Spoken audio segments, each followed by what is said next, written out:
This is for anyone who ever wonders what I do professionally.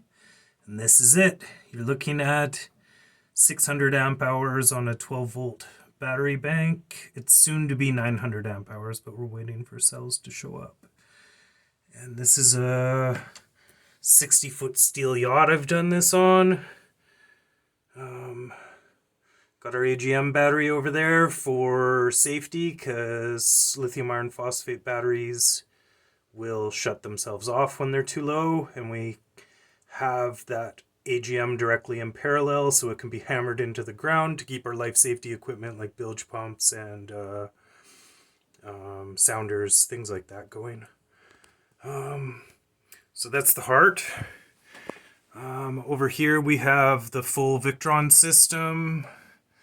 We have all our switches, our generator crossover, we have our inverter switch, we have our house power switch. The main engine switch is over on the main engine. But yeah, if you're ever wondering who's this guy on YouTube talking about things and acting like he knows what he's talking about, it's because I do this for a living.